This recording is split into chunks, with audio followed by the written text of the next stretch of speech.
Hi guys, welcome back to my channel. And if you are new, welcome to my channel. I hope you like what you see and you hit that subscribe button. Today I'm back with another Q&A video. A lot of you liked my last Q&A video and reached out to me, whether it was through message or email or just a comment below. You guys suggested more questions and I wrote them down and I decided, okay, I have enough to make another video. So here's the video. I have my questions here and I will be answering them now. Okay, so if you guys haven't seen my question and answers video before this one, I would suggest you watch that one so that way you are updated on what questions were answered already. It seemed like I answered a lot of your questions out there, so if you guys want to see the rest of the questions after this video, just go to my YouTube channel and look through all the videos and you should get some of your questions answered there. Okay, so I'm going to start off with one of the questions I started off in the beginning from my last video. It's almost similar, only in my last video we were talking about how to explain surrogacy to our children. Someone asks, how would you explain it to your husband or your boyfriend or your partner? So I'm going to answer that question for the first one. So for me, it wasn't that hard, only because I'm very open with my partner and he is very supportive in everything that I do, whether it's going to school or working or, you know, anything that I have, you know, an idea or desire to do, he is all for it. It did take him a while to process the fact that he was going to see me pregnant and it wasn't going to be our child or it wasn't going to be my child, and just how things would work. How would this process affect us as a couple? So basically I just told him what the process was like and how this is not biologically my child.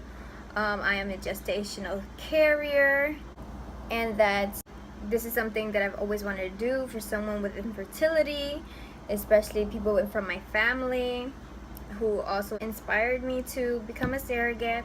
So all those things, you know, were helpful when I explained it to him and how I felt about it and how I just really wanted to help a family experience parenthood, because I just absolutely love my children and it's a wonderful feeling. And him being a father as well, he understands that our children are our lives, so he understood that part. He's been very supportive during this whole pregnancy. He's been there from the beginning and he's even helped me take my medications, gave me injections throughout my IVF, and this whole process has been going very smoothly. He's been very patient with me throughout my hormonal moments, and he's been super great.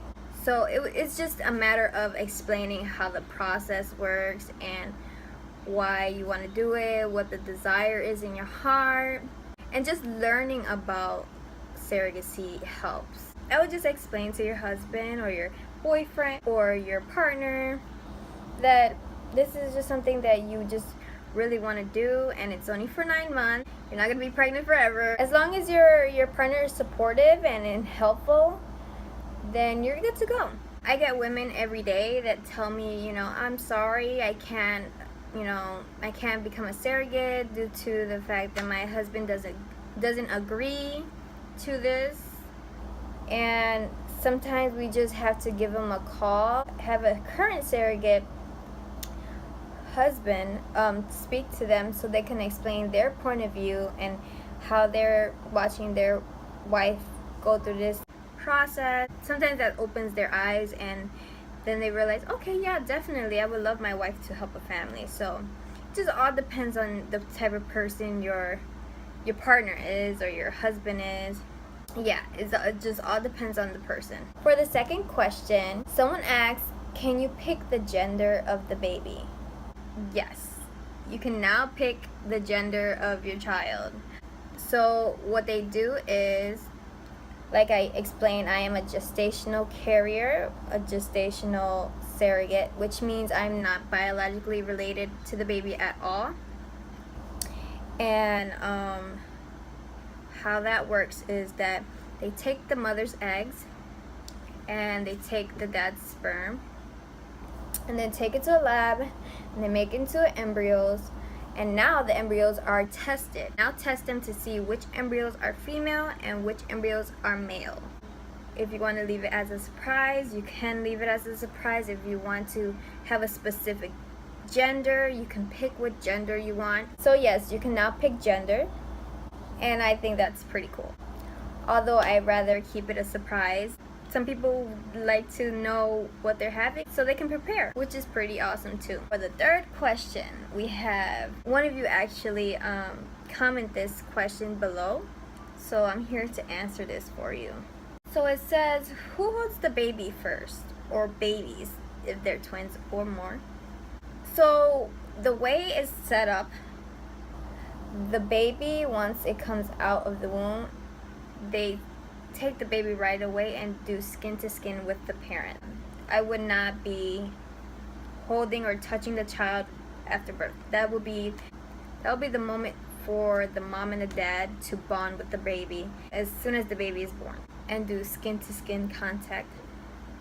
And later on, when they're done, when everybody's settled, they'll bring the baby back to the room if they want, and the surrogate can meet the baby, and you know, whatever is set up in your contract. Okay, so number 4, how do you give the baby away? And I get this question all the time, especially when women are like, oh my goodness, I cannot be a surrogate, I wouldn't be able to give the baby away, you know, I would get so attached. And my answer is this, and I actually got this from another surrogate, which I thought was brilliant. And she said, how can I give something away that was never mine?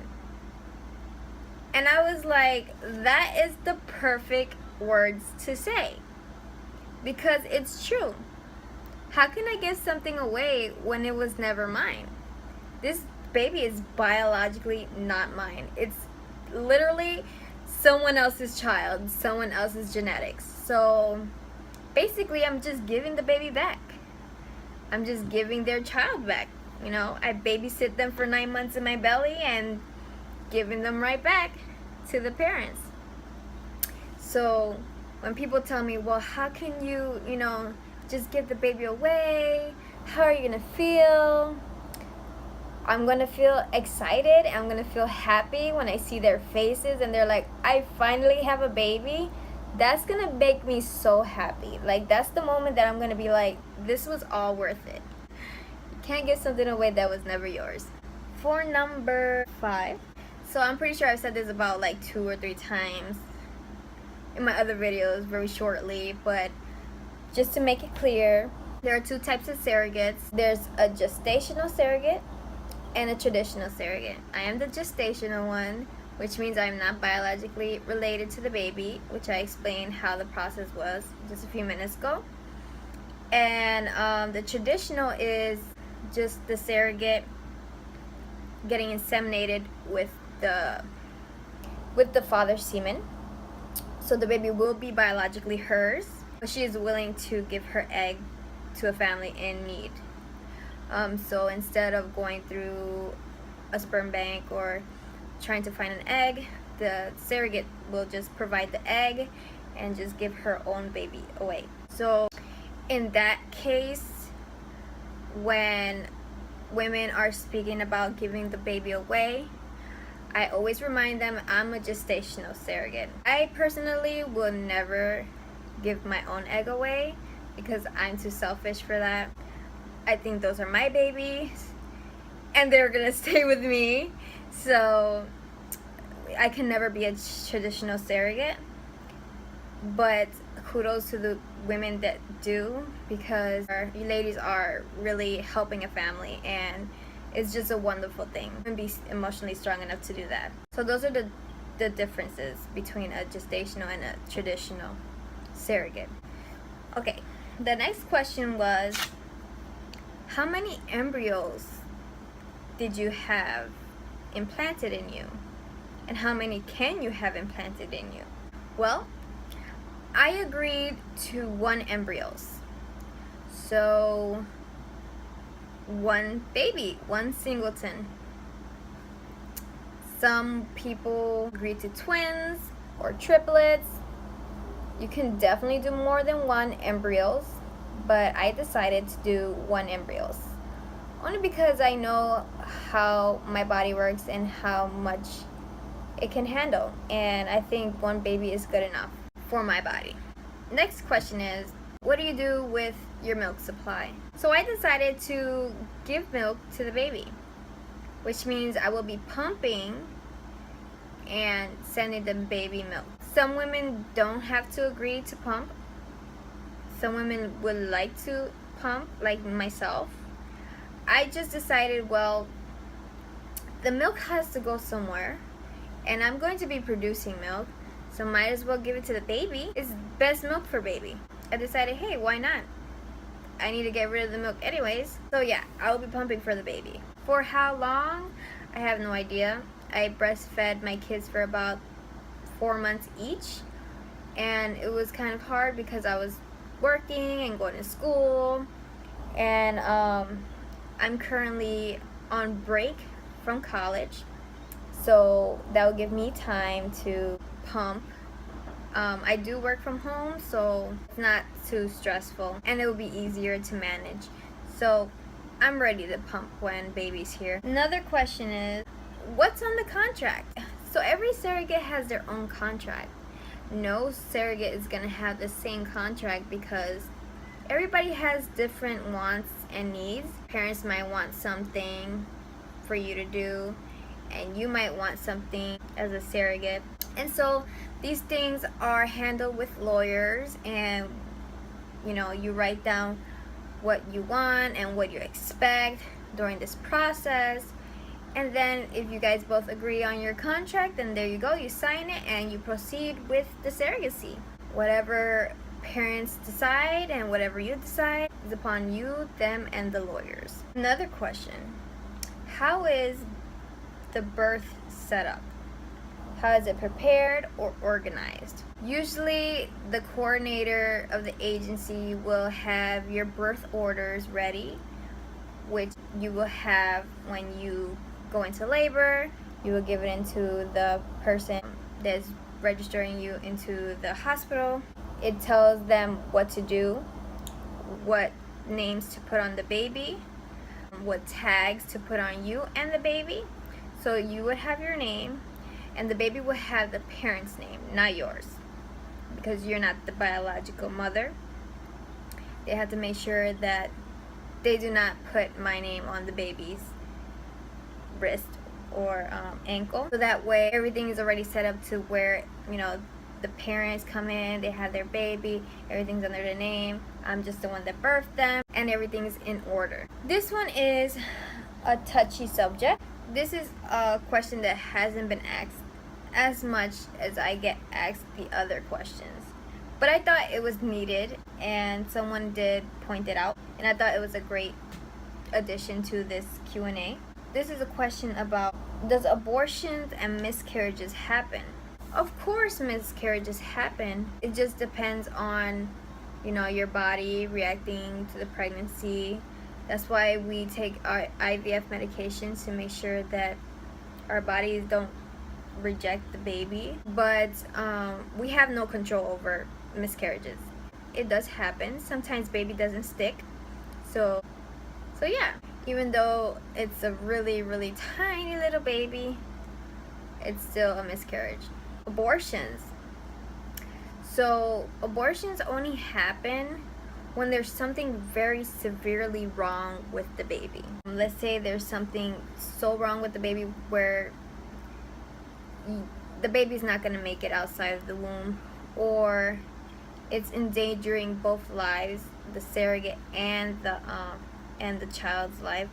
there's always choices that we have to make to protect ourselves as well. They don't happen often, but they do happen. So we always just have to make sure that we're prepared for these things. It's a possibility that it may happen. Also, abortions are allowed during the reduction. Like, let's say parents only wanted twins, and for some reason the baby split and it became triplets, and they're like, oh my goodness, well, we're not prepared for triplets, we're prepared for twins. And so they would reduce the number back to 2, so that way there would be only twins. Another question is surrogacy allowed anywhere? And that is a no. Surrogacy is not allowed everywhere. Not every state, not every country is allowed to do surrogacies, because they all have their different laws. So most of the US allows surrogacy. There's just some states that do not allow surrogacy or allow egg donations. We always have to make sure that we're in a surrogate friendly state. Last but not least, which is one of the biggest questions I get, and yet the trickiest, touchiest questions of them all: religion versus surrogacy. I get a lot of people that say, well, you know, this might be a good thing to you, and you might think you're doing something great, but what do you think God feels about this? Or this is just not a natural thing, you know?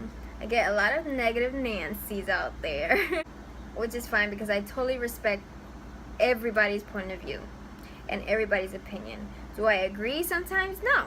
And I don't have to agree, just like they don't agree with my decisions, but they're entitled to their opinions. And the way I look at it is this: if you're a religious person and you feel that this is just not right, because if you're not able to have a child, it's because God didn't want you to have a child. And sometimes that is not the case. People get sick and lose their fertility for different reasons. And if you view it that way, then think about it like this. For the religious people, I grew up in church, and I've always been around people that believe that God made it this way and it should stay this way. But he also did give us a brain. And if you believe that he created us, then he wants us to learn more and evolve and grow more knowledge. And that's where surrogacy comes in. We're problem solvers. We see a problem, we try to fix it. So this is something that helps people have children biologically. Just like we learn how to cure some illnesses because we try to fix a problem, it's the same thing. Saying surrogacy is not right and God wanted you not to have children is like saying, don't give him that medicine, God wants you to die. No. We have a brain that God blessed us with, and we're going to use it to solve our problems, because that's how it is. That's how we grow, using our brain. I hope I didn't offend anybody out there who believes that surrogacy isn't right or it's not natural, but it truly is a blessing. And being a person that has been raised in church for many years, I think I'm blessing someone, and everyone should be able to have a child, their biological child at that. So thanks for watching my video. I hope you subscribe, and if you have more questions, anything that you want me to answer or what I think, don't be afraid and don't hesitate to comment below. Send me a message, email me, Facebook. If you don't know already, I do have a group on Facebook called My Surrogacy Journey that gives you a daily update of my pregnancy and my doctor's visits and how I'm feeling, what I'm craving. So if you're interested in that, I will put the link below and you can just join, and I'll see you on the next video. Bye.